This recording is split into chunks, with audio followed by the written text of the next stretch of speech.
नमस्कार मंडळी, मेकॅनिकल इंजिनिअरच्या शोमध्ये तुमचं हार्दिक स्वागत. गेल्या दीड महिन्यात वाजत गाजत असलेली गोष्ट म्हणजे महाराष्ट्रातील प्रकल्प इतर राज्यात जाणे, विशेषतः निवडणूक होत असलेल्या गुजरातमध्ये. तर आजचा विषय आपला त्यावरच अवलंबून आहे, ज्याचं नाव आहे पळवापळवी. तर चला चालू करूया आपल्या पळवापळवीला.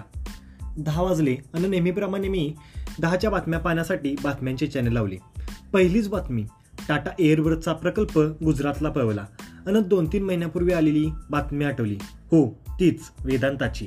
लगेचच विरोधी पक्ष अगदी सरकारवर आग पाकड करत होता.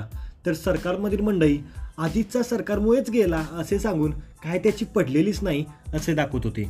ओळख असेल तर काम होतेच, हे तुम्ही सुद्धा ऐकले असेल. अगदी आमदार खासदार रस्ते वगैरे बनवण्यासाठी त्यांच्याच मंडळींना देतात. तुम्हीच पाहा ना, कोल्हापूर सांगली जाऊ दे, तिकडे मराठवाडा खानदेशात किती प्रकल्प जातात.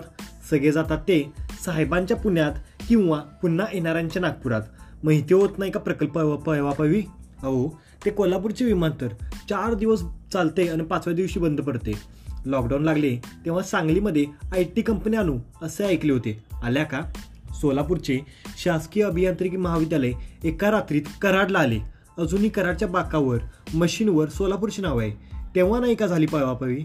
शेवटी जो तो ज्याच्या त्याच्या फायद्याचं पाहणारच. त्यामुळे काही येऊ दे, ते चहावाल्यांच्या गुजरातला जाणार. इथे मी काय समर्थन करत नाहीये, पण तो गुणधर्मच आहे. जो तो स्वतःचे काम पहिला मग गावाचे करणार. प्रकल्प जाणे येणे याने राजकारणाला काहीही फरक पडत नाही, कारण त्यांच्या पोराबाळांना आपणच निवडून देणार आहोत. शेवटी नोटांवर आपापल्या देवाचा महापुरुषाचा फोटो आला की आपण मत त्यांनाच देणार. मग नोट तयार करण्याचा प्रकल्प जरी दुसरीकडे गेला तरी चालेल.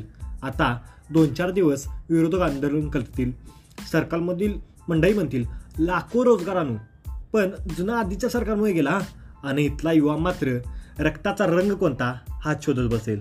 तर मंडळी, कसा वाटला शो?